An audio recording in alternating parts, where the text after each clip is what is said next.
Opinion columnist Susan Shelley addresses the level of urgency to tackle the homeless crisis in a recent op-ed of hers.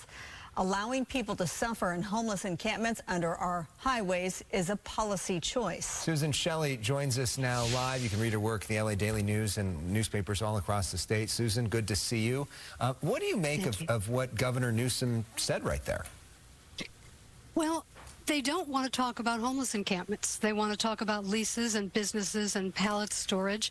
But we have all seen fires under the freeways and everywhere else that there are homeless encampments, especially when it's cold.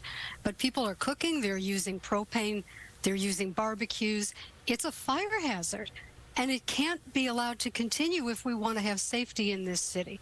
So the intentionality that he talks about was demonstrated in San Francisco just before the Apex Summit, when they just demonstrated that they can return the sidewalks to their intended purpose whenever they choose to do so. And we saw the same thing in Los Angeles. That homeless encampment, 16 people, they were put into housing.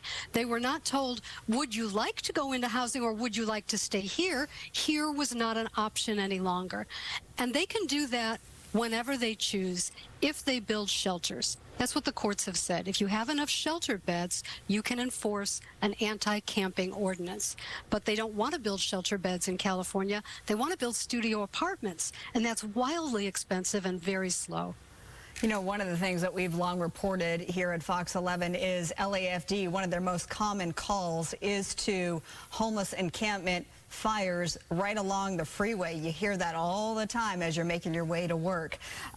Susan, you say that this is a policy choice. So if this was if you were in charge, what would your policy choice be? Well, my policy choice would be to build shelters and also to ask the federal government for a waiver so that we could receive Medicaid reimbursement for care in large mental health hospitals. Right now, we can only receive Medicaid reimbursement if there are 16 beds or less. And the result of that is there are not enough beds. And we wait until someone injures someone else, and then we put them in prison under lock and key. And is that an improvement? I don't think it is.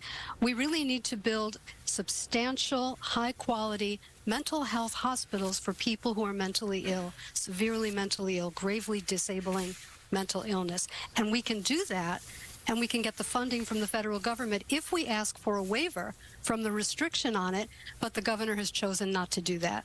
The governor and the mayor supporting a proposition next year to try to build more mental health hospitals, asking for more taxpayer dollars to do that. On the idea of shelter first, how do you do that while also providing services? Are we thinking a situation like after a fire and there's a bunch of cots in like a sort of warehouse? I mean, what does that look like, a shelter situation, so people get the help that they need and so that shelter is safe for people to be in it? Well, it might look like the Union Rescue Mission. It might look like a lot of the facilities that are temporary emergency shelters. We have to find a way to do that, because if we wait until we can afford to build a studio apartment for everyone who's camping on the streets, there are 40,000 people camping on the streets in the city of Los Angeles, and they're cutting ribbons for apartment buildings that have 26 units. We're not going to get there doing that. We're not going to get there with the 10,000 units that were funded with Measure HHH, which have not even been built, and they're not going to get to 10,000. We're not going to get there doing this. And the housing bond on the March ballot that the governor is supporting is not for hospitals. It's for housing. It's for beds. It's $6 billion plus for 11,500 beds. That's very costly, and that will be under the Housing First policy, which means that you're not allowed to require sobriety or treatment as a condition of the housing. It's not a hospital. What we need are hospitals and shelters, and we have to have enforcement of an anti-camping ordinance.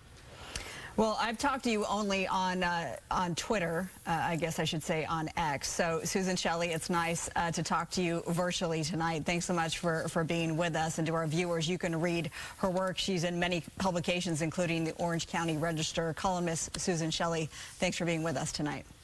Thank you for having me. Thank you.